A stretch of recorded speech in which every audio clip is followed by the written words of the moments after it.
भोजन संवाद में आपका स्वागत है। भोजन संवाद में आज सप्ताह के व्यक्तित्व चर्चा करेंगे एडवोकेट रत्ना वोरा जी के साथ में।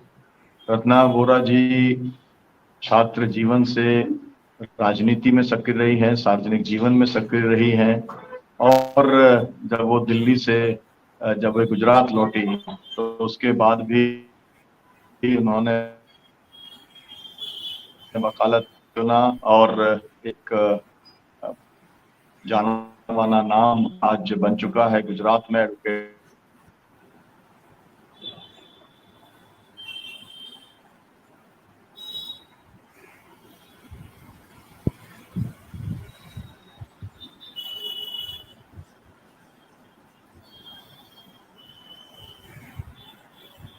जी जी।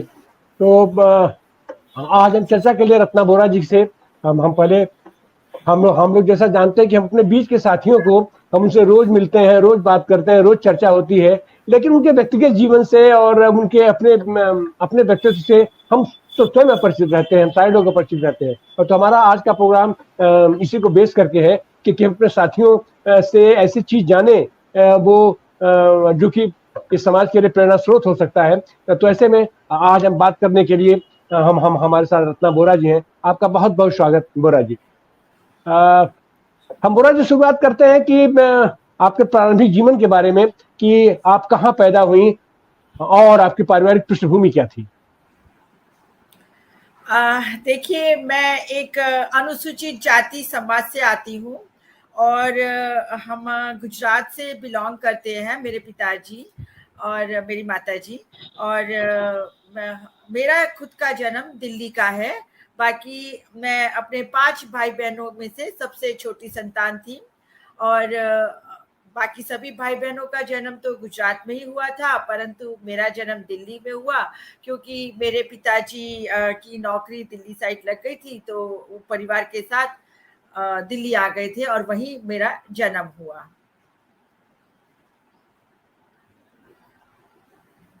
जी, आप अपनी बात जारी रखिए। हाँ जी। और दिल्ली से ही मेरी पढ़ाई हुई।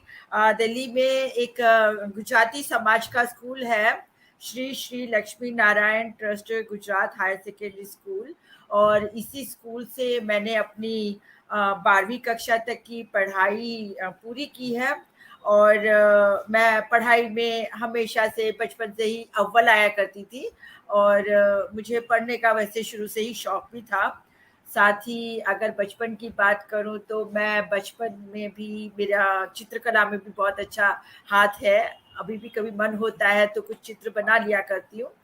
और जैसे बताया कि पढ़ाई में भी अच्छी थी, इसीलिए स्कूल में भी जब थी तो समझिए कि फर्स्ट से लेकर 8th स्टैंडर्ड तक तो मैं स्कूल में अपनी कक्षा की मॉनिटर रहा करती थी।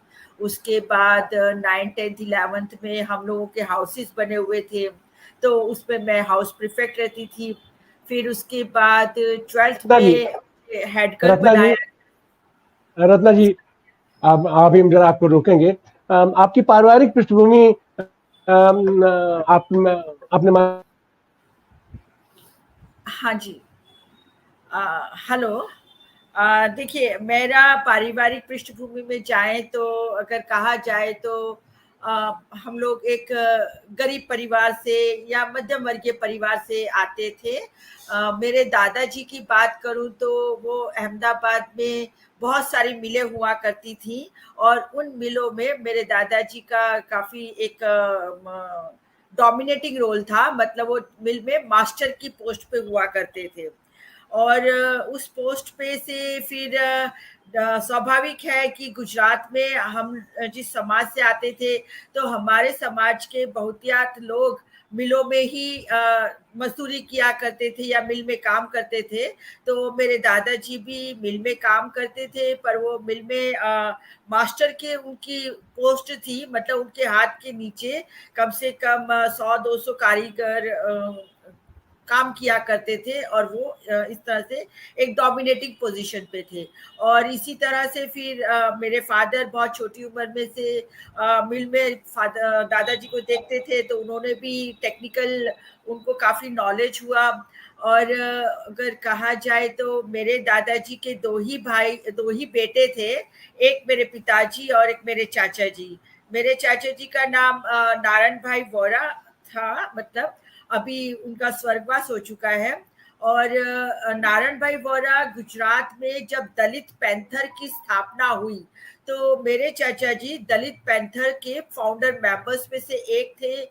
और मैं तो नहीं जानती हूँ, परंतु सब लोग आज भी मेरे चाचा जी को याद करते हैं और कहते हैं कि जब नारायण वोरा स्पीच दिया करते थे तो ऐसे दहाड़ते थे कि जैसे एक कोई शेर दहाड़ रहा हो। मतलब मेरे परिवार में शुरू से ही एक आम्बेडकरवादी माहौल बना रहा।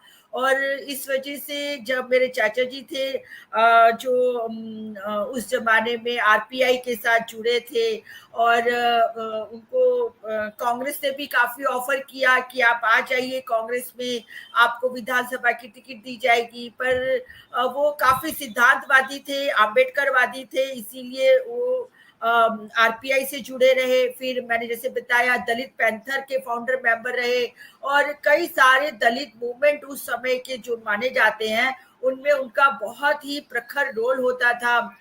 जैसे 1985 में जो अनामत आंदोलन हुए, उसमें भी उन्होंने बहुत बढ़ चढ़ कर भाग लिया। एक जैतपुर का आंदोलन था, उसमें भी उन्होंने बहुत बढ़ चढ़ कर भाग लिया। फिर जैसा मैं जानती हूँ कि उन्होंने गुजरात विधानसभा में पत्रिकाएं फेंकी थी, और पत्रिकाएं फेंक के उन्होंने नारेबाजी की थी। और उसके बाद से गुजरात में 14 अप्रैल डॉक्टर भीमराव अंबेडकर की जन्म जयंती पर छुट्टी का आयोजन किया गया। मतलब सरकार को छुट्टी घोषित करनी पड़ी कि 14 अप्रैल से अब छुट्टी रखी जाएगी डॉक्टर भीमराव अंबेडकर के जन्म जयंती के उपलक्ष्य में।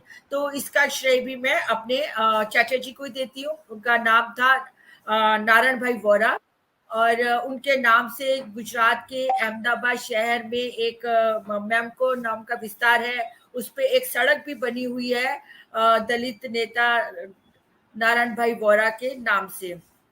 और अब यदि मैं अपने पिताजी की बात करूं, तो मेरे पिताजी बहुत ही कम पढ़े लिखे थे। उस जमाने के हिसाब से कहा जाए तो सिर्फ छठी कक्षा ही पास कर पाए थे, पर उनका टेक्निकल माइंड बहुत अच्छा था। और जैसा उन्होंने हमें बताया था कि उनकी उम्र शायद 19 साल की होगी। उस समय उनके जो मिल थी, एक मिल थी, उस मिल के अंदर जर्मनी कोलैबोरेशन से वहां पर एक मशीन आई थी, और जर्मनी के साथ एक कंपनी का कोलैबोरेशन था। और दूसरे दिन जवाहरलाल नेहरू जी उस मशीन का उद्घाटन करने के लिए गुजरात में अहमदाबाद के उस मिल में आने वाले थे। अब एंड टाइम पे वो मशीन बंद हो गई, और उसकी वजह से ऐसा हुआ कि मशीन चालू ही ना हो। दूसरे दिन जवाहरलाल नेहरू जी आने वाले थे, तो मशीन चालू नहीं हो रही थी। काफी इंजीनियर और ये सब लोग इसके अंदर मशक्कत किया, कोशिश किया। फिर किसी ने बोला कि भी आप मेरे दादाजी को नाथा बोलते थे, बोले नाथा मास्टर ना छोकरान बोलाइन लाओ, मतलब नाथा मास्टर के बेटे को बुला के लाओ। तो सबने बोला अरे इतने बड़े बड़े इंजीनियर फेल हो गए, छोटा सा लड़का क्या करेगा।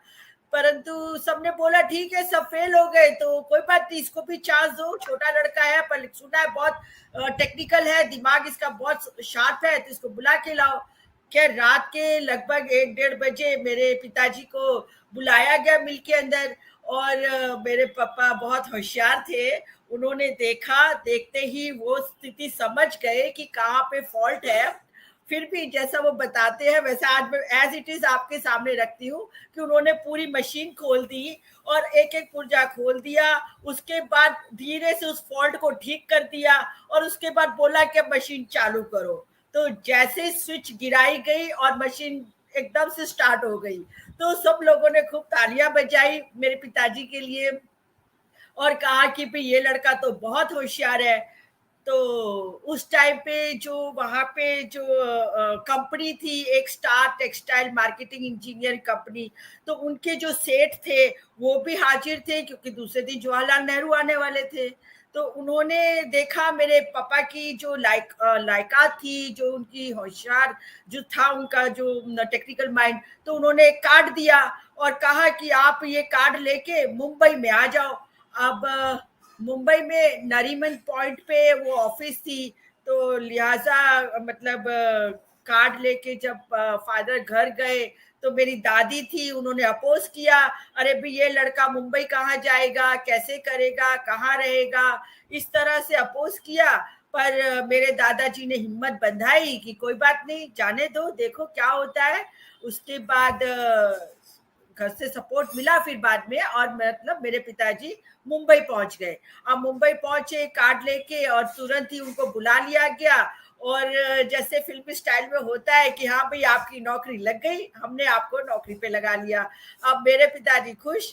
कुछ दिनों उन्होंने मुंबई में नौकरी करी, पहली पोस्टिंग उनकी नासिक की थी, और उनका काम ही ये था कि जहां जहां पे भी, क्योंकि उस कंपनी की मशीनरीज पूरे इंडिया में थी, तो उनका काम ही ये था कि जहां मशीनरीज में फॉल्ट आएगा, आपको वहां जाना है, फॉल्ट ठीक करने हैं, उसके हिसाब से आपको सैलरी अच्छी सी मिलेगी। तो उस जमाने की सैलरी उनके हिसाब से बहुत अच्छी थी, मुझे नहीं मालूम, पर वो कहते हैं बहुत अच्छी सैलरी मुझे ऑफर की गई थी। इस तरीके से पहले मुंबई के आसपास के डिस्ट्रिक्ट में, राज्यों में, गुजरात में, सब जगह भेजा गया, और फिर बाद में उनको रत्ना जी, दिल्ली। रत्ना जी, हाँ जी। रत्ना जी, हम लोगों को अगर पहले प्रश्न में ही हम लोग इतना समय लगा देंगे तो फिर सॉरी। आपके साथ बात करने में बहुत, क्योंकि एक ही घंटे का समय है और उसमें से 12 हाँ मिनट हो नहीं, चुके हैं इसलिए। इंटरेस्टिंग टॉपिक था। मैं दिल्ली कैसे जी पहुंची उसके बारे में बताना बहुत जरूरी जी था, जी जी जी कि जी इस जी तरीके से फादर की पोस्टिंग दिल्ली साइड हो गई। फिर दिल्ली में पापा ने सोचा कि चलो ठीक है, मैं पूरे परिवार को यहीं ले आता हूँ, बड़ी सिटी है, बच्चे आगे पढ़ लिख के बड़े बनेंगे। और उन्होंने हमारी पढ़ाई लिखाई पे बहुत ध्यान दिया। मेरी बड़ी सिस्टर है, वो डॉक्टर है, हमारे 3 भाई हैं, वो भी अपना अपना बिजनेस कर रहे हैं, मैं आपके सामने हूँ। प्रारंभिक इसीलिए शिक्षा। माता पिता और डॉक्टर भीमराव अंबेडकर की वजह से मैं अभी आप लोगों के बीच में हूँ। तो ये तो मेरा जी बहुत बचपन का जी समय था, तो वो मैंने बिताया।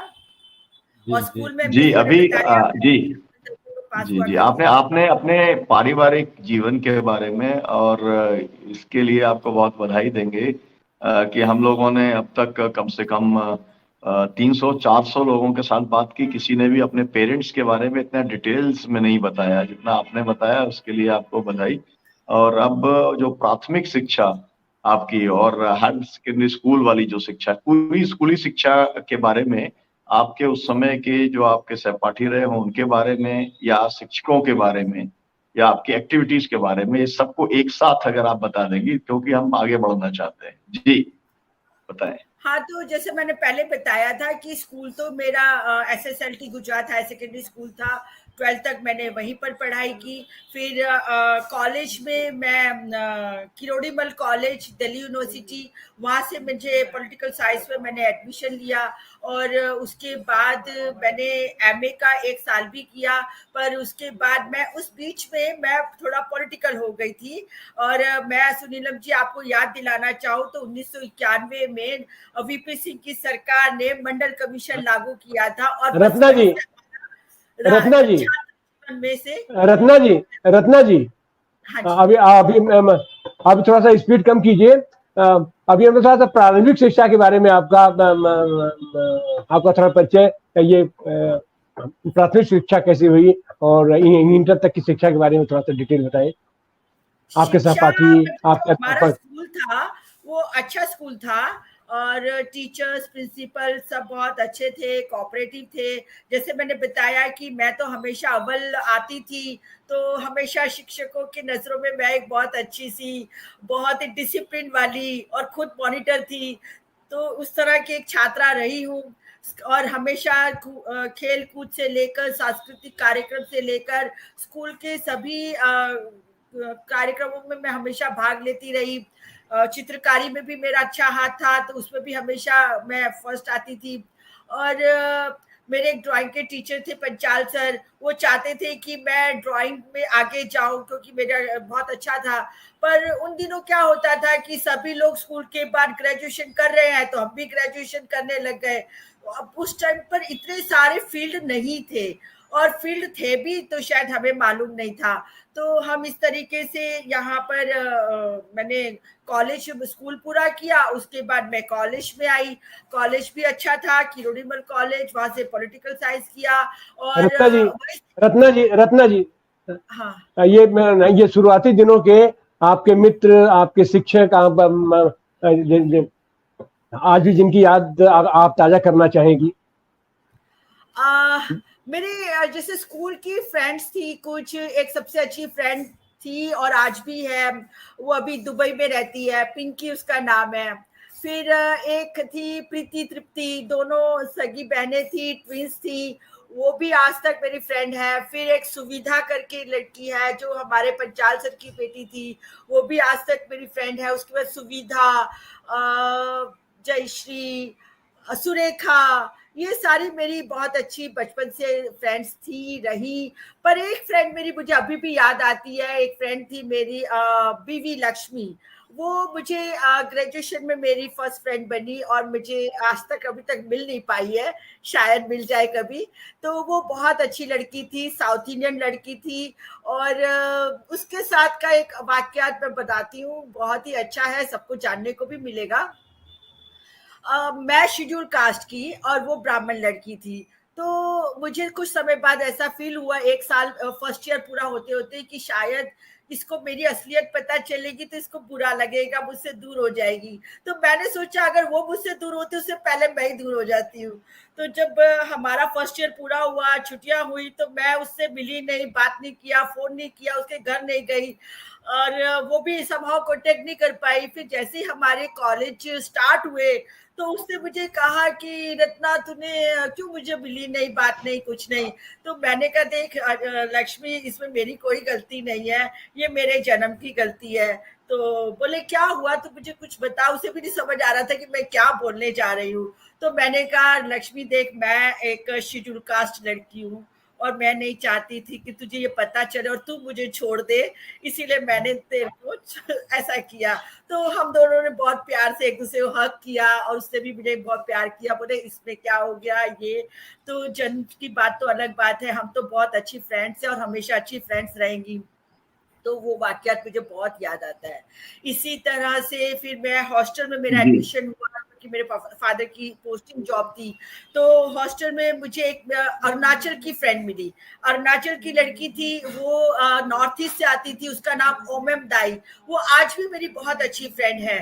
तो ओमम दाई के साथ हम लोग मुझे प्रोवोस्ट ने और जो हमारी वार्डन थी उसने कहा कि देखो तुम ऐसे बैकग्राउंड से आती हो, वो नॉर्थ ईस्ट के बैकग्राउंड से आती हो, क्या तुम उसके साथ मिक्स हो पाओगी? फिर हफ्ते बाद कहना नहीं कि मुझे इसका रूम चेंज करना है। तो मैंने कहा नहीं मैम, मैं एडजस्ट हो जाऊंगी। अब वो नॉर्थ ईस्ट की थी, तो जैसे ही मैंने पहले दिन रूम में एंटर किया, she was already there in the room. तो वो मुझे देखा, उसने ऊपर से नीचे तक, मैंने भी उसको ऊपर से नीचे तक देखा। फिर वो मुझे बोलती हाय, मैंने कहा हेलो। इस तरह से हमारा इंट्रोडक्शन हो गया, थोड़ा बहुत छोटा मोटा, क्योंकि वो मुझसे पहले से हॉस्टल में थी तो उससे मुझे हॉस्टल के रूल्स ये वो बताए। पर आप बिलीव नहीं करोगे कि एक हफ्ते के बाद हम दोनों इतनी अच्छी फ्रेंड बन गई, इतनी अच्छी फ्रेंड बन गई कि आज तक भी हम एक दूसरे के साथ कांटेक्ट में हैं। वो अरुणाचल में है, मैं गुजरात में हूँ, एकदम opposite to each other direction of the Indian map, but still we are together. तो उसके साथ बहुत अच्छी दोस्ती थी और रही। फिर बीच में उसमें भी ऐसा हुआ कि एक बार हम दोनों का झगड़ा, जी जी तो इस तरह हम से रहे रत्ना दोस्ती जी। रही। जी हाँ जी। जी। तो आपने एक पूरा एक आपका नेशनल इंटीग्रेशन वाला आपका चला, तो आपकी पूरी शिक्षा के अंदर कहीं पर, क्योंकि आपने ये सवाल लेके आया है जाति का, इसलिए आपसे मैं पूछना चाहता हूँ कि पूरी शिक्षा के दौरान कभी आप जो है यू फेल्ट डिस्क्रिमिनेटेड, आपके साथ में कुछ इस तरीके से हुआ क्या कि जिससे आपको लगा कि आपके साथ में जातिगत हाँ कारणों से भेदभाव हो रहा है? ऐसा कोई अगर आपका अनुभव हो जो आप हाँ, साझा करना चाहें। हुआ हुआ एक बार। मैं जैसे बताया कि स्कूल में हमेशा फर्स्ट आया करती थी, शायद मैं 5th या 6th स्टैंडर्ड में थी। और हमारा एक नोटिस बोर्ड हुआ करता था, उस पे हर हफ्ते हर महीने एक आर्टिकल भेजा जाता था और सभी स्टूडेंट उस पे आर्टिकल देते थे और लगाया जाता था, ड्राइंग्स भी हो कुछ भी हो। तो मैं भी आर्टिकल लिखा करती थी। तो उस बार आर्टिकल एक बार था कि आप क्या करना चाहते हो या क्या बनना चाहते हो। तो घर में स्वाभाविक था कि हमारा अम्बेडकराइट माहौल था घर के अंदर। तो मैंने हम लोग ये देवी धर्म ये सब में नहीं मानते थे और नहीं मानती हूँ। तो मैंने कहा कि मैं डॉक्टर भीमराव अंबेडकर की तरह बनना चाहती हूँ कुछ। तो वो आर्टिकल मैंने अपनी तरीके से बहुत अच्छा लिखा था, पर मेरा आर्टिकल हर महीने बोर्ड पे डिस्प्ले के लिए जाता था, पर उस महीने मेरा आर्टिकल डिस्प्ले के लिए नहीं गया। तो मुझे फील हुआ कि क्योंकि मैंने डॉक्टर भीमराव अंबेडकर का नाम लिखा है अंदर, तो इसलिए शायद नहीं किया। शायद नहीं, वो सही बात थी, वो इसीलिए नहीं किया। फिर एक बार मैंने मेरे टीचर से पूछा था, एक टीचर थे कि मैम सभी जो भी फ्रीडम फाइटर हैं, गांधी जी, जवाहरलाल नेहरू, सुभाष चंद्र बोस, सरदार पटेल, सभी लोगों के बारे में हम पढ़ते हैं, पर लेकिन हम डॉक्टर भीमराव अंबेडकर के बारे में कहीं नहीं पढ़ पा रहे हैं। तब तक मैं 7th में शायद पहुंच चुकी थी, 7th 8th में। तो मुझे कहा गया कि ठीक है बेटा, आप पढ़ोगे, उनके बारे में भी पढ़ोगे। तो ये एक दूसरा वाक्यात था कि जो मुझे फील हुआ। फिर एक तीसरा वाक्यात है, वो स्कूल का नहीं है पर मेरे बचपन का है।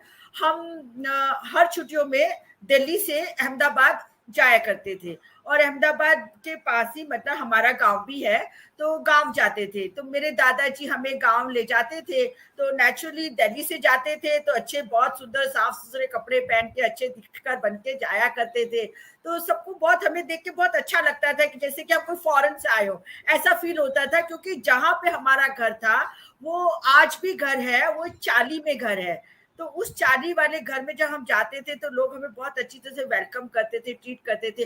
और इसी तरह से हमारे मम्मी पापा भी हमको बहुत अच्छी तरह से रखते थे।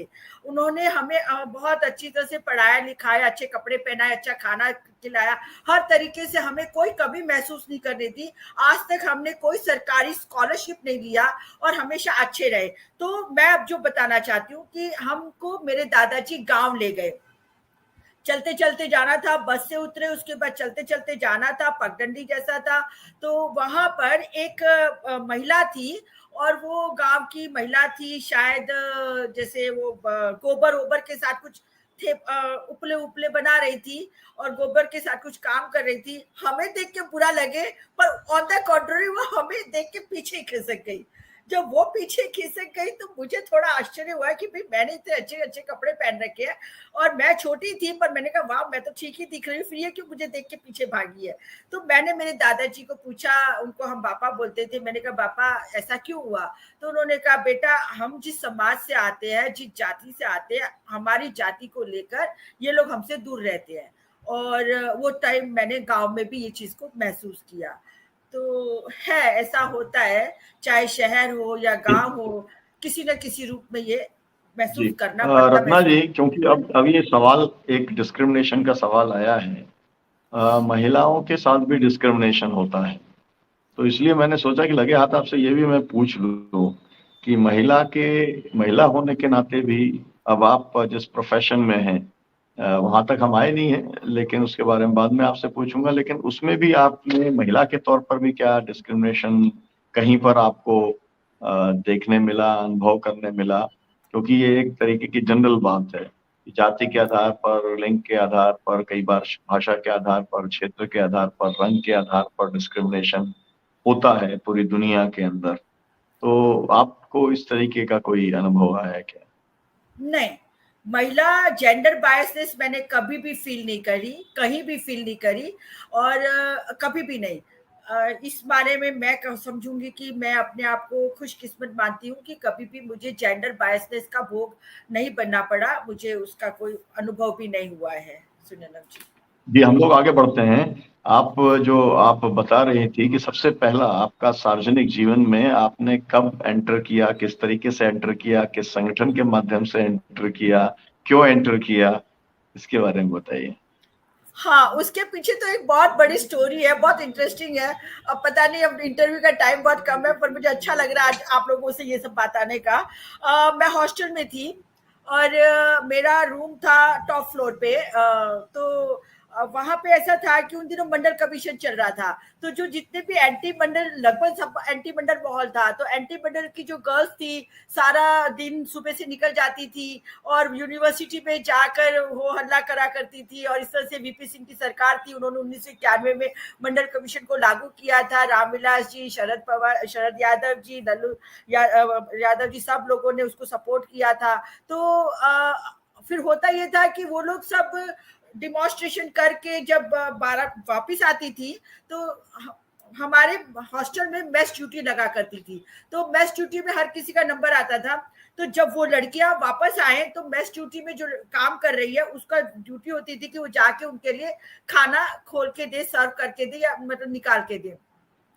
मेरा फोर्थ फ्लोर था, मेरा उस दिन की ड्यूटी 2:45 खत्म हो गई। मैं आराम से अपने रूम में बैठी थी और उस टाइम पे नीचे से बहुत जोर जोर से आवाजें आने लगी, DS4 ऐसा कुछ। मेरा D74 मेरा रूम का नंबर था, वो भी मुझे याद आ गया। तो उन्होंने मुझे आवाज लगाई। अब मैं क्योंकि शेड्यूल कास्ट की थी, इसलिए मुझे मालूम था कि ये मेरे लिए तो नहीं कर रहे हैं, ये लोग अपने लिए कर रहे हैं, क्योंकि इनको मंडल कमीशन के अगेंस्ट में है। और मुझे उस समय भी अंदाजा था कि Mandal commission is the outer circle, और मुझे आउटर सर्कल में अगर छेद होगा तो इंटरनल सर्कल में तो जरूर छेद होगा। इसीलिए मैं मंडल कमीशन के सपोर्ट में थी। तो मैंने उनकी आवाज को अनदेखा किया, नहीं सुना। फिर हाउसकीपर आई फोर्थ फ्लोर पे और मुझे बोली कि भाई आपको नीचे बुलाया है, मैस खोल के दो चाबी, और मतलब फ्रिज खोलो और सब करो। मैंने कहा ये रही चाबियां, आप नीचे जाइए, आपको मैस खोल के जिसको खिलाना है खिलाओ, पर मैं नीचे नहीं आने वाली क्योंकि मेरा ड्यूटी का टाइम पूरा हो गया है। तो वो तो हाउसकीपर थी, वापस चली गई। अब उसके बाद जो बहुत लीडर टाइप की लड़की थी वो आई मेरे रूम में धम धम धम धम करती, बोलती है don't you girls believe that we are fighting for you, this and that, and पता नहीं क्या क्या क्या क्या ब्ला ब्ला ब्ला बोलने लगी। तो मैंने कहा listen, you are not fighting for me, you are fighting for your own interest. तो कहती oh it means you are benefited. I said yes I am benefited.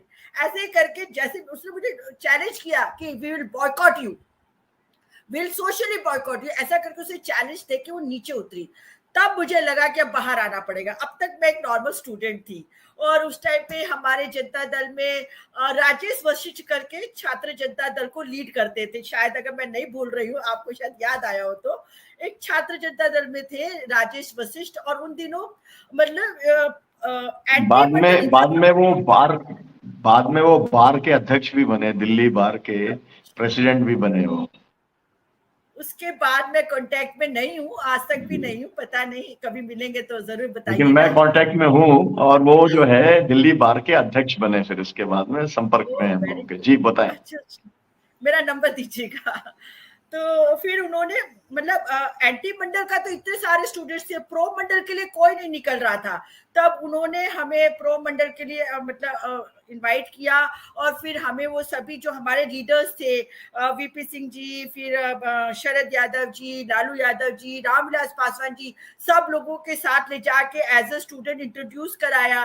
और वो हमारा सफर जो स्टार्ट हुआ छात्र राजनीति में जाने का। फिर हमने एक तरफ मोरारजी चौक पे एंटी मंडल कमीशन फोरम लगा हुआ था, तो हमने उसके अपोजिट पे पटेल चौक पे प्रो मंडल कमीशन फोरम बनाया, और फिर हमने भी हमारी बातें वहां से करनी शुरू की। तो धीरे धीरे लीडर्स को लगा कि भी हाँ इनमें से नेता लोग निकल रहे हैं, और वही मंडल कमीशन मूवमेंट था कि जो मैं अब बाहर आई। एक सामाजिक मूवमेंट के बाद मैंने एक छात्र पॉलिटिक्स में अपना कदम रखा, और उसके बाद हम अब इस तरह से चले आ रहे हैं।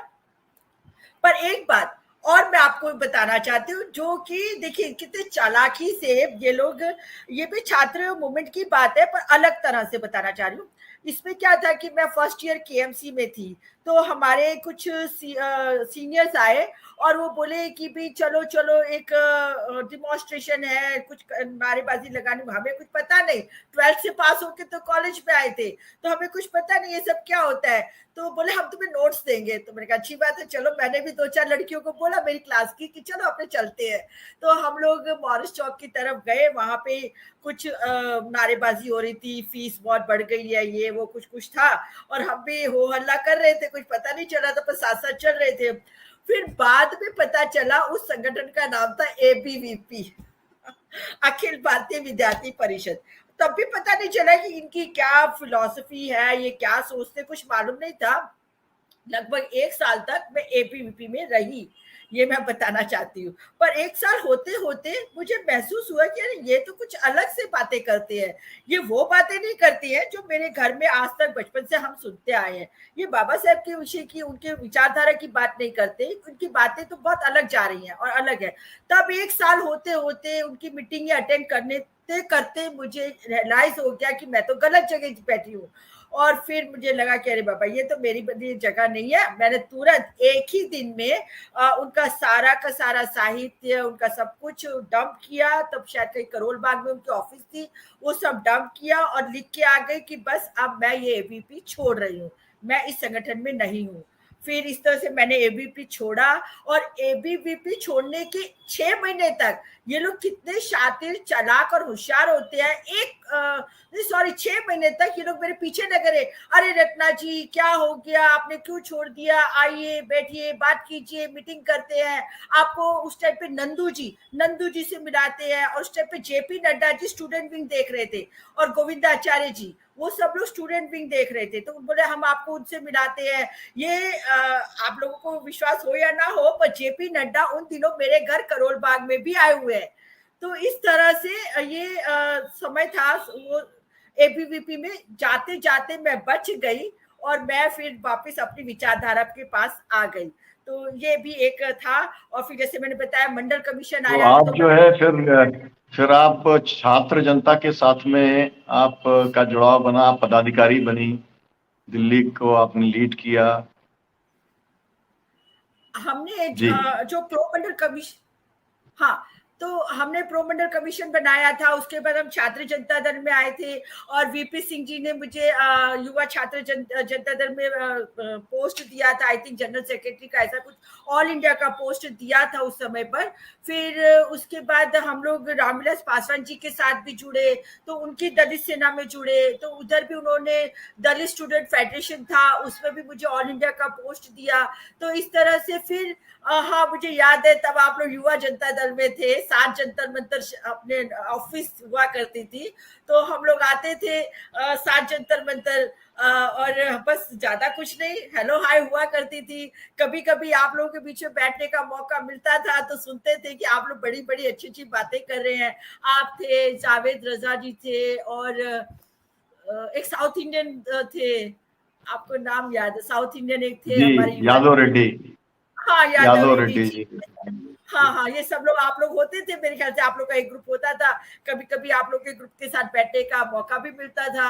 फिर एक जनता दल में थे संजय सचदेवा जी, वो भी थे। तो ऐसे कुछ कुछ लोग याद है उन दिनों के, तो उनके साथ बैठने का मौका मिलता था। और मैं एक और बात याद दिला दूं, शायद आपको याद है या नहीं मुझे नहीं पता है, पर आपने मुझे कहा था कि आप स्टूडेंट हैं और कभी भी पढ़ाई मत छोड़ना, पढ़ाई पूरी करना।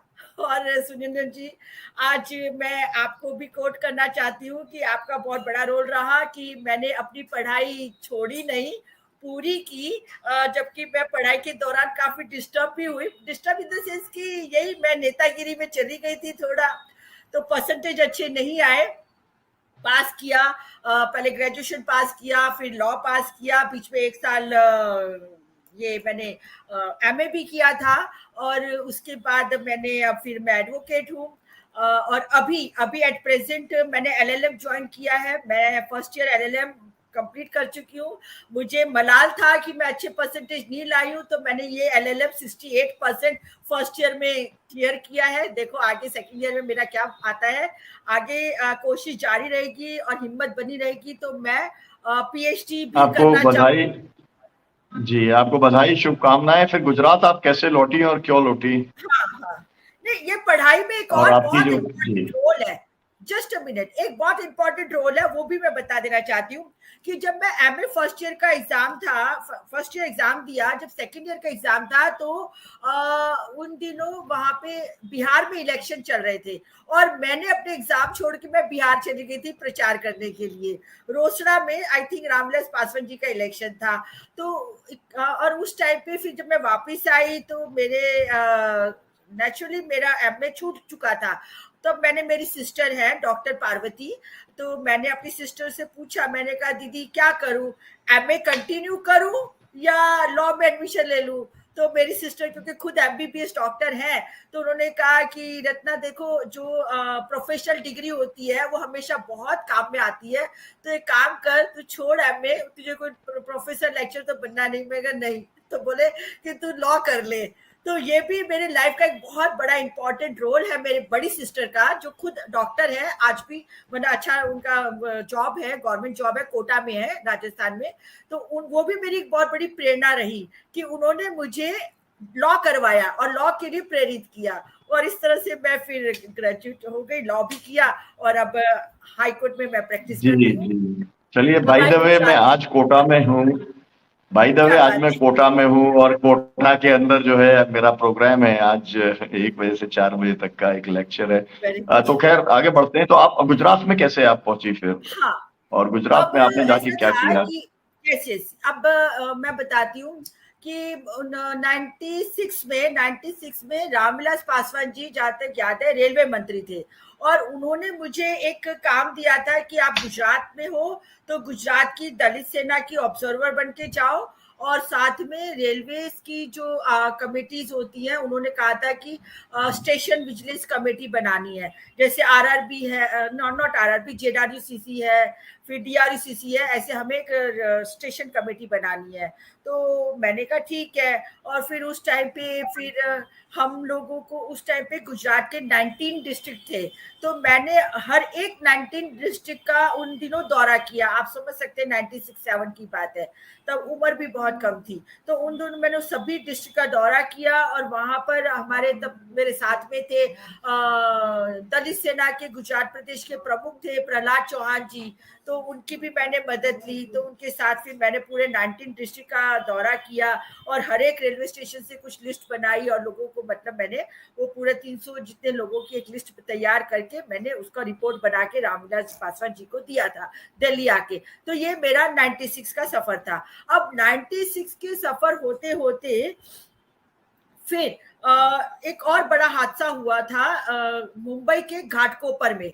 मुंबई के घाटकोपर में एक परिवार ने शायद कुछ फांसी लगा ली थी और वो जातिगत मामला था, और वो मामला इतना तुर पकड़ा था कि पूरे ऑल ओवर इंडिया में उसका असर पड़ा था। और उस टाइम पे दिल्ली में भी दलित सेना ने उसके ऊपर आंदोलन किया था, बहुत बड़ा आंदोलन किया था, और मुझे याद है कि मैंने उसमें पार्टिसिपेट किया। फिर मेरे फादर शुरू से काफी मुझे एनकरेज करते थे, तो मुझे बोले कि बेटा दिल्ली का तो ठीक है, तुझे गुजरात जाना चाहिए, वहां पे भी कुछ चल रहा है इस मामले में। तो बस उसी दिन शाम की मैंने टिकट बुक कराई और मैं पहुंच गई गुजरात। नेक्स्ट डे गुजरात पहुंची तो गुजरात में जो मेरे कॉन्टैक्ट्स के कुछ लोग थे जो इस मूवमेंट के, मतलब जो ये दौरा करने के बाद मेरे कांटेक्ट में आए थे, उनको पता चला कि मैं गुजरात आई हूँ, तो उन्होंने मुझे एक प्रोसेशन था उसको लीड करने के लिए बोला कि गुजरात के अहमदाबाद के सारंगपुर में बाबा साहेब अम्बेडकर की बहुत अच्छी और बहुत बड़ी स्टैचू है, वहां पे हमें वो प्रोसेशन जाना था। उनकी जो अस्थियां थी वो यहाँ पे लेके आ रहे थे गुजरात में, तो मुझे उस अस्थियों को लेके चलना था।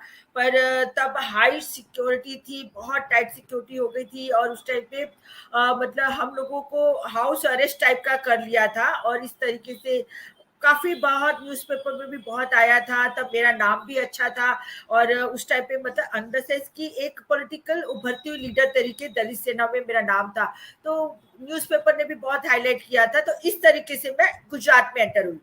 एंटर तो 96 से हो गई थी, पर ये भी एक मोमेंट था कि जब मैं गुजरात में मुझे एक प्लेटफॉर्म मिला। उसके बाद 98 में इलेक्शन आए तो मैं जनता दल में थी। हमारे गुजरात प्रदेश के प्रमुख थे छोटू भाई वसावा, यदि आपको ध्यान है तो। छोटू भाई वसावा आज भी, अभी तक हमारे एमएलए थे, सिर्फ लास्ट इलेक्शन वो हारे हैं, वजहों से। उसके बाद छोटू भाई वसावा ने मुझे अहमदाबाद में टिकट दिया और मुझे जनता दल में, अच्छा मेरा फ्रेश फेस था और मैंने काफी लोगों को डीआरसीसी का मेंबर बनाया था, जेडआरसीसी का मेंबर बनाया था, इवन आरआरबी की भी मेंबर की मैंने, एक दो लोगों की जो सिफारिश की थी वो बन गए थे, उनमें से एक तो एमएलए भी बने, हमारे गैसुद्दीन भाई शेख करके हैं।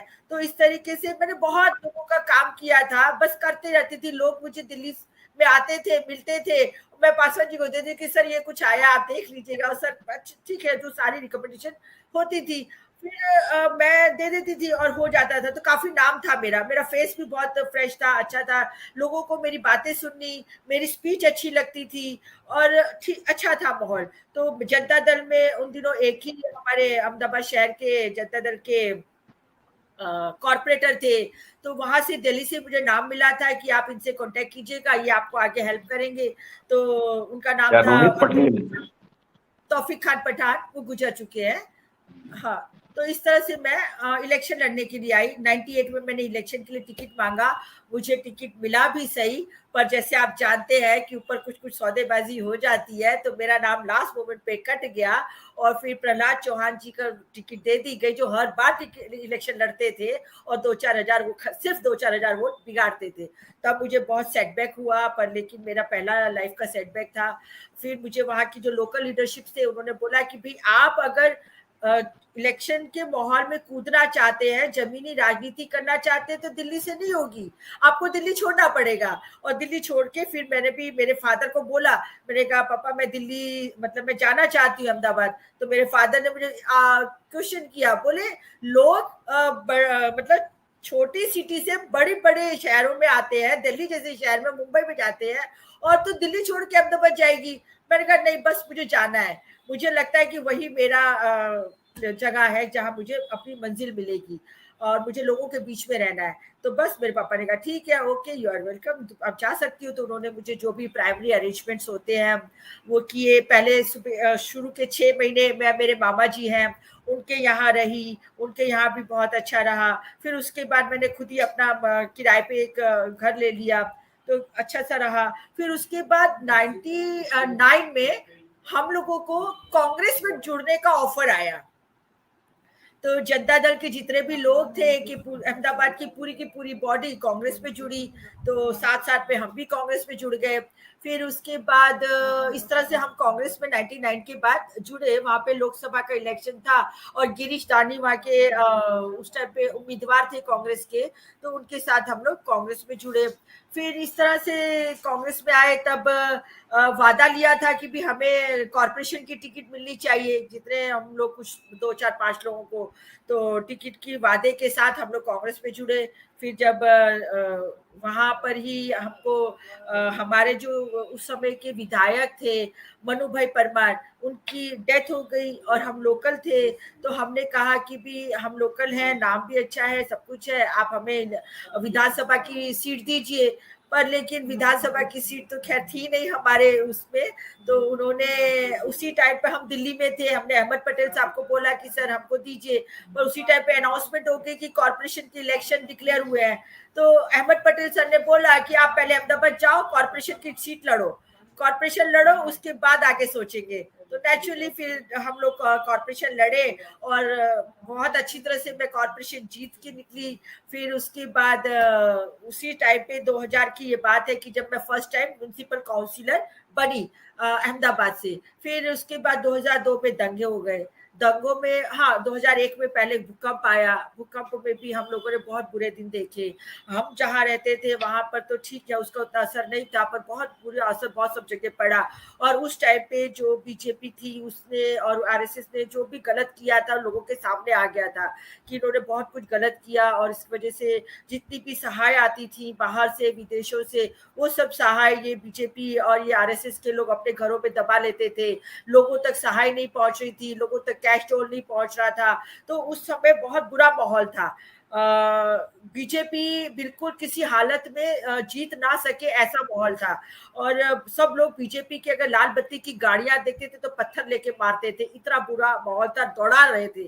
कोई केसरी रंग का जो दुपट्टा होता वो पहन के नहीं निकल पा रहा था, इतना खराब उन्होंने वातावरण बना दिया था ये जो भूकंप के बाद। तो इसके बाद क्या हुआ कि पूरा एक सर्वे हुआ कि अब ये बीजेपी दोबारा सत्ता में नहीं आएगी, और 2002 में ही इलेक्शन आने वाले थे।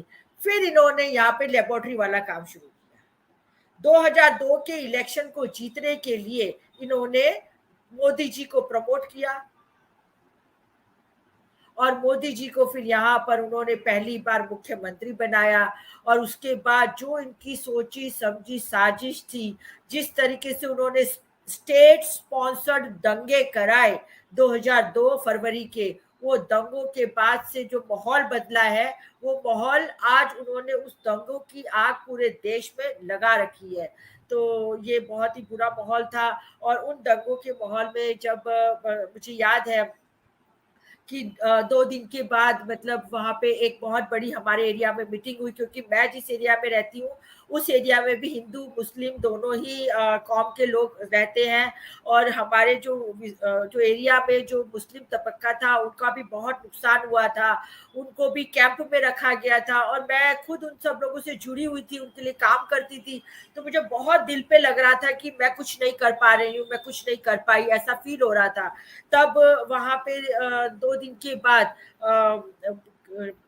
जॉइंट पुलिस कमिश्नर और जितने भी डीसीपी एसीपी सब लोगों की बहुत बड़ी मीटिंग हुई, बड़े बड़े महकमे के लोग आए। और वहां पे जो लोकल हम जो कॉर्पोरेटर्स थे या जो लोकल लीडर्स थे उन लोगों को बुलाया गया, जो हिंदू मुस्लिम दोनों तबकों से। तब उन्होंने बहुत अच्छी मीठी मीठी बातें करनी शुरू कर दी, सुफियानी बातें करनी शुरू कर दी। पर ये 2002 के दंगों के 72 घंटों के जी। बाद की। और उस टाइम पे मैं मैं मैं एक थोड़ा सा रत्ना जी, मैं आपसे ये जानना चाहता हूँ स्पेसिफिक, क्योंकि असल में समय बहुत कम बचा। अभी तिवारी जी भी आपसे सवाल जवाब करेंगे। मेरा एक पूछना आपसे ये है कि क्योंकि आप लोकल हैं, आपको मालूम है कौन से लोग दंगों के अंदर शामिल थे, और वो सब एक तरीके से जिन्होंने जो एक जघन्य अपराध किए थे वो सब लोगों की नजर में थे। तो एक्चुअल में उनमें से कितने लोग कन्विक्ट हुए, ये मैं केवल आपसे फर्स्ट हैंड जानना चाहता हूँ। कोई लोग कन्विक्ट हुए या नहीं हुए, जो भी आपकी नजर में लोग रहे हों जो कि डायरेक्टली इसके अंदर इन्वॉल्व थे, पूरा चाहे आर्सनिंग हो, लूट हो, मर्डर्स हो या बलात्कार हो उसके अंदर, तो उसमें आपकी जानकारी में कितने लोग ऐसे हैं जो कि कन्विक्ट हुए? क्योंकि बहुत बड़े पैमाने पर हिंसा हुई थी, बड़े पैमाने पर बलात्कार और तमाम सारा जो कुछ हुआ था वो सब रिकॉर्डेड है, पूरा गुजरात फाइल्स में रिकॉर्डेड है, तमाम सारी फिल्म्स उसके ऊपर बनी हैं। तो मैं तो केवल ये जानना चाहता हूँ कितने लोग कन्विक्ट हुए। आपको को लगता है कि जिनको आप जानती हैं कि अपराधी थे और ये कन्विक्ट हुए? जी। नहीं, जैसा मेरी नॉलेज में कई लोग हैं जो मैं आज भी अगर याद करूं तो उनके चेहरे मेरे दिमाग में घूम रहे हैं। और कुछ जाने पहचाने चेहरे भी हैं, जैसे माया कोडनानी उस समय की विधायक थी और शायद कुछ मिनिस्टर भी थी। फिर इसी बाबू बजरंगी, और इस तरह के और भी कई नाम हैं। हाँ, एक हमारे एरिया के ही एक्स कॉर्पोरेट विधायक थे जीतू वाघेला। ये सब लोग आज तक कोई कन्विक्ट नहीं हुआ है जो मेरी नजर में, जो मुझे याद आ रहे हैं। उनको ठीक है शायद कन्विक्ट हुए होंगे, पर लेकिन वो लोग अपील पे हैं। और अपील आप जानते हैं कि अपील दायर हो जाती है तो बेल भी मिल जाती है। तो कन्विक्ट अगर हुए भी हैं तो वो अभी बेल आउट है और उनकी अपील चल रही होगी। क्योंकि उन दिनों में मैंने मेरे एरियाज के जो कि बापू नगर, रखियाल, गोमतीपुर, ये जितना भी एरिया मेरा जो मुस्लिम एरिया था उनके सारे केस मैं लड़ती थी। और उनको मतलब शुरू में सेशंस कोर्ट में बेल कराने से लेकर हाई कोर्ट में बेल कराने तक के सारे काम मैंने खुद किए थे। और उस टाइम पे फिर हमने जो ये उनकी ट्रायल भी हमने चलाई थी। जो मुस्लिम एक्यूज थे जिनको कि गलत तरीके से उनको एक्यूज बना दिया गया था, उनकी ट्रायल भी हम लोगों ने चलाई थी। तो उन ट्रायल में भी कहीं पर भी जैसे कुछ कन्विक्शन आया भी है तो वो बेल पे है। इसी तरह हिंदू समाज में भी अगर कन्विक्शन आए भी है तो वो बेल पे है। इसीलिए मैं एग्जैक्ट डाटा और डिटेल नहीं दे सकती हूँ, बाकी आपने गोधरा में तो देखा ही कि जो 14 कन्विक्टेड थे, 11 कन्विक्टेड थे, जेल में थे, उनको भी रेमिशन के नाम पे बिल्किस बानो के जो अपराधी थे उनको छोड़ दिया। तो ये यहाँ पे पक्षपात वाला माहौल तो चलता ही है। और गुजरात इससे अछूता नहीं है, जबकि गुजरात तो मैं कहूंगी कि सबसे ज्यादा अगर पक्षपात कहीं होता होगा तो गुजरात में ही होता है। और हर डगर डगर पे हमें महसूस करना पड़ता है कि यहाँ पे ये इस तरह से भेदभाव हो रहा है, हिंदू मुस्लिम चलता है और बहुत ही बुरे हालात होते हैं। और हमने तो देखे हैं, हम उसमें से निकले हैं, इसलिए हमको मालूम है कि यहाँ पर बहुत ही गलत तरीके से माहौल तैयार होता है। और ये यहाँ की लेबोरेटरी है, गुजरात पूरे जी देश की जी लेबोरेटरी। जी, मेरा मेरा केवल आखिरी प्रश्न आपसे ये है कि इस समय जो वातावरण है गुजरात के अंदर, उसमें आपको लगता है क्या कि कभी जो इस भाजपा या संघ के राज से गुजरातियों को मुक्ति मिलेगी?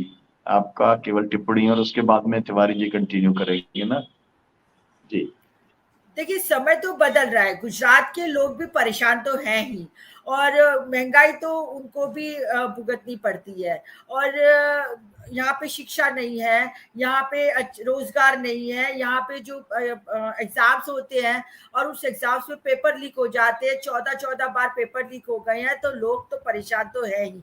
और अब वो देख रहे हैं, दूसरी साइड भी देख रहे हैं, समझने की कोशिश कर रहे हैं कि आगे क्या किया जाए, इसलिए बदलाव तो आएगा ही। और मुझे ऐसा लगता है कि इस समय कांग्रेस में जो नेता जो लीडरशिप चल रही है वो काफी मजबूत है। और जब से हमारे जो गुजरात में राज्यसभा के मेंबर भी हैं और गुजरात के जो प्रेसिडेंट बने हैं माननीय श्री शक्ति सिंह गोहिल जी, उनके आने के बाद कई लोग आम आदमी पार्टी छोड़ के या दूसरी पार्टियां छोड़ के कांग्रेस में शामिल हुए हैं और कांग्रेस को मजबूत कर रहे हैं। इसीलिए जो राजनीतिक तौर पे देखा जाए तो बदलाव तो आएगा ही। सिविल जी सुनील। सोसाइटी का क्या हाल है आपके यहाँ गुजरात में? सिविल सोसाइटी का, जन आंदोलनों का, किसान आंदोलनों का, महिला आंदोलन, युवा आंदोलन, इसकी क्या स्थिति है? क्योंकि रिप्रेशन इतना ज्यादा है, तो कितना हो पाता है और कितने लोग सड़कों पर उतर के आंदोलन कर पाते हैं? आंदोलन जैसे मतलब हमको मालूम है, जब हम किया करते थे और अभी भी करते हैं, पर लेकिन अब क्या है कि मुश्किल ये होती है कि जैसे ही आप कोई आंदोलन के लिए परमिशन लेने जाते हो तो परमिशन मिलती नहीं है, और होता ये है कि तुरंत ही आपको डिटेन कर लिया जाता है, अरेस्ट कर लिया जाता है। इसलिए बीच में कुछ आंगनवाड़ी बहनों के आंदोलन चले थे, कुछ अध्यापकों के भी आंदोलन चले थे, और सिविल सोसाइटीज में कुछ मुद्दों को लेके आंदोलन तो आते हैं, बिल्किस बानो के लिए भी आंदोलन तो चला, पर लेकिन वो रूप नहीं ले पाता है जिस तरीके से आंदोलन चलने चाहिए। हाँ, पर इससे पहले जो एक पटेल आंदोलन चला था जिसके अंदर हार्दिक पटेल ने लीडरशिप लिया था और उसको रिजर्वेशन मांगा था, तो वो एक चला था, पर उसमें वजह ये थी कि पटेल गुजरात में एक डोमिनेटिंग सिचुएशन में है और उनको मतलब आर्थिक रूप से भी बहुत मजबूत है, इसीलिए उस आंदोलन को हर तरीके से मजबूती मिली थी, तो वो एक आंदोलन चला था बीच में। बाकी हाँ, दलित आंदोलन में भी 2016 में जैसे ऊना कांड हुआ तो वो भी एक आंदोलन तो चला और उसकी असर पड़ी, और उसकी असर से ये हुआ कि मतलब उस टाइम की तत्कालीन जो मुख्यमंत्री थी आनंदीबेन पटेल, उसको रिजाइन करना पड़ा। तो कोई ऐसी एकदम से उछाल तो आता है, पर लेकिन जो कांस्टेंट कहीं कहीं चलते रहना चाहिए मुद्दों के ऊपर, वो नहीं चल रहा है। और इसकी बहुत बड़ी जवाबदारी या जिम्मेदारी मैं कहती हूँ सोशल मीडिया की भी है। अब लोग बाहर नहीं निकल रहे हैं, सड़कों पे नहीं निकल रहे हैं, जमीन पे नहीं आ रहे हैं, वो सिर्फ अपना जो भी आक्रोश है, जो गुस्सा है या जो कुछ भी कहना है वो सोशल मीडिया पे कह देते हैं, और उसके बाद वो ये समझते हैं कि हाँ अब उनकी जिम्मेदारी पूरी हो गई है। तो ये सोशल मीडिया की वजह से जो सड़कों पे जिस तरीके से आंदोलन चलना चाहिए वो अभी नहीं चल रहा है, मेरा मानना है, मैं ऐसा समझती हूँ। पर फिर भी अगर कोई जी ध्यान दे रत्ना जी, तो नमस्कार। जी रत्ना जी, आपने क्योंकि हार्दिक पटेल का नाम लिया, हार्दिक पटेल जो हैं उन्होंने खुद ने मुझसे कहा था, जब वो कांग्रेस में थे, वर्किंग प्रेसिडेंट थे, उन्होंने कहा था कि मेरे को कुछ काम नहीं करने दिया जाता, और इसीलिए आखिरी में जाकर के उन्होंने कांग्रेस पार्टी को छोड़ दिया।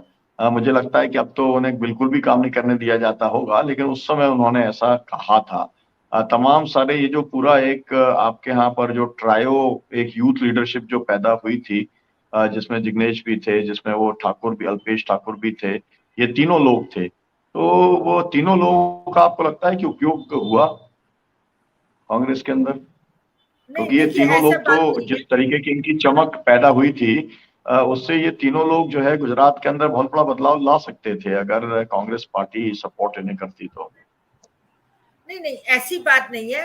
देखिए, जहां तक हार्दिक पटेल की बात है, तो मैं ऐसा समझती हूँ कि हार्दिक पटेल को इतने सारे केसों में इन्होंने उलझा रखा है कि वो, मैं समझती हूँ कि वो खुशी से नहीं गए हैं, अपने दिल से नहीं गए हैं। हाँ, पर लेकिन उनको जाना था, क्योंकि ऐसे परिप्रेक्ष्य तैयार किए गए और बीजेपी ने उसको अपने पास लेने के लिए कहीं ना कहीं कुछ न कुछ डराया है, धमकाया है, केसों का डर दिखाया है। इस वजह से मैं समझती हूँ कि हार्दिक पटेल बीजेपी में गए हैं। बाकी वो एक ऐसा इंसान था कि जिसको बीजेपी में नहीं जाना चाहिए था, और नहीं भी जाता अगर उसके ऊपर सारे केसेस नहीं दर्ज किए होते, तो वो नहीं जाते। दूसरी बात, अब अल्पेश ठाकुर की बात कहें, तो अल्पेश ठाकुर के बारे में भी कहा जा रहा है कि वो कुछ अपने वेस्टेज इंटरेस्ट को लेकर ही वहां पे उन्होंने, कह सकते हैं कि अपने समाज का सौदा कर दिया और वो चले गए बीजेपी में। अब राइट, जिग्नेश मेवानी जी की, तो जिग्नेश मेवानी जी को जैसे कहते हैं कि आसाम में जब अरेस्ट किया गया था, तो पूरा कांग्रेस उसके पीछे खड़ा हुआ, पूरे कांग्रेस ने उनके लिए आंदोलन किया और रैली निकाली और इस तरीके से उनको सपोर्ट किया। तो जिग्नेश मेवानी अभी कांग्रेस में है, आज वो भी वर्किंग प्रेसिडेंट है, और बहुत अच्छी तरीके से उनकी बात रखी जाती है, उनकी बात सुनी जाती है, और उनको पूरा फील्ड दिया हुआ है। जहां पे भी अनुसूचित जाति जनजाति के कहीं पे भी कुछ भी एट्रोसिटीज होती है, तो जिग्नेश मेवानी जी जाके अपनी आवाज रखते हैं और उनकी आवाज को तवज्जो दी जाती है। इसीलिए ये ट्रायो में से एक ही व्यक्ति है जो कांग्रेस में आए और मतलब कांग्रेस में रहे, तो उनको पूरा का पूरा वेटेज दिया जाता है। जी जी, बाकी नहीं मैं जाने जी, असल में समय लगभग पूरा हो चुका है हम लोगों का, तो मैं चाहूंगा कि डॉक्टर तिवारी जी जो है वो प्रश्न कर लें, क्योंकि समय से इसको जी खत्म जी करना पड़ेगा, नहीं तो फिर जी इसको लाइव करने में जी, बहुत रत्ना जी, प्रॉब्लम होगा। जी तिवारी जी। ये रत्ना जी, बातें तो आपसे बहुत करनी थी, और आज हमको पहली बार, आपको शायद ये जान के आश्चर्य होगा कि आज मैं पहली बार आपको मैं जान पाया कि आप जो है शेड्यूल कास्ट थी और आप जो है दलित समाज से है। तो हमको तो बहुत खुशी हुई है अपना इसको जान करके। और आप चूंकि समय बहुत कम है, ये इसलिए हम जो है सीधा हम आपसे प्रश्न करते हैं, और गुजरात से सीधे बनारस पर आ जाते हैं। बनारस बड़ा दिलदार शहर है, बहुत दिलदार जगह है। बाबा विश्वनाथ ने यहाँ पर सबको आलिंगन किया है। अपना जितने लोग बाहर के आते हैं उनको तो अपूर्व भरपूर श्रद्धा देता है, प्यार देता है। और उसी प्यार के चक्कर में हमारे एक आदमी आ गया था, गंगा पुत्र और बाबा विश्वनाथ का भक्त बोल के आ गया था। क्या आपको अगर मौका मिले, क्योंकि आज की तारीख में भी लोग बहुत बोलते हैं, लेकिन मोदी के खिलाफ कोई वैचारिक स्तर पर, सांगठनिक स्तर पर एक कोई बात नहीं रख पाता है, तो क्या अगर आपको मौका मिले तो आप बनारस से मोदी जी को टक्कर देने के लिए तैयार होगी? देखिए, अभी मैं एक पार्टी की मेंबर हूँ और मैं पार्टी की पार्टी से ही प्रवक्ता भी। नहीं, हमारा भाव वही है कि अब तो यहाँ पर जो भी लड़ेगा तो इंडिया लड़ेगा, और इंडिया से अभी जैसे चर्चा चल रही है, खड़गे की चर्चा चल रही है, प्रियंका की चर्चा चल रही है, राहुल की चर्चा चल रही है, लेकिन ये भी बात सही है कि समाजवादी पार्टी यहाँ पर सबसे मजबूत है। लेकिन जो भी कैंडिडेट आएगा वो तो निश्चित रूप से वो पूरे इंडिया का कैंडिडेट होगा। लेकिन क्या अगर आपको मौका मिलता है इंडिया से, तो आप अपने आप को उसके लिए मानसिक रूप से तैयार हो पाएंगी मोदी जी को हाँ, टक्कर देने के लिए? बिल्कुल। ये तो बहुत ही अच्छा अवसर होगा कि ऐसे इंसान के सामने जरा दो दो हाथ करने का मौका मिल जाता। तो हम तो ये कहेंगे कि आपका बहुत बहुत स्वागत है, और आज की तारीख में हमारे इस बहुजन संवाद का संदेश होगा। और खास करके हमारे मित्र अभी अजयराज यहाँ पर प्रदेश अध्यक्ष हुए हैं, और एक नई ऊर्जा के साथ वो आदमी आया है। और ये जितना सवर्ण समुदाय है जो वोट कांग्रेस से अपना बिखर गया था, तो भाई कांग्रेस का देखिए, कांग्रेस का पूरा आधार रहा है सवर्णों में ब्राह्मण, मुस्लिम और दलित। तो दलित को तो अपनी ले गई मायावती जी, ले गई, और जो मुस्लिम इधर उधर भटक रहा है। और हमको ऐसा लगता है कि कांग्रेस अगर आप जैसे तेज तर्रार नेता को अगर यहाँ प्रमोट करके मौका देता है, तो निश्चित रूप से हम लोग यहाँ पर बहुत बहुत बहुत बेहतरीन फाइट कर पाएंगे और हम सारे लोग आपका स्वागत करेंगे, हम खुद आपका स्वागत करेंगे और आपके चुनाव का संचालन करूंगा मैं आज मैं घोषणा कर रहा हूँ। और अभी चूंकि हमारी मजबूरी है, हमको एक कार्यक्रम रोकना पड़ेगा। अभी आपने ये जिक्र किया सुलेखा का, तो वो सुलेखा नागपुर वाली सुलेखा है क्या जो मेयर हुआ करती थी? नहीं, सुरेखा है।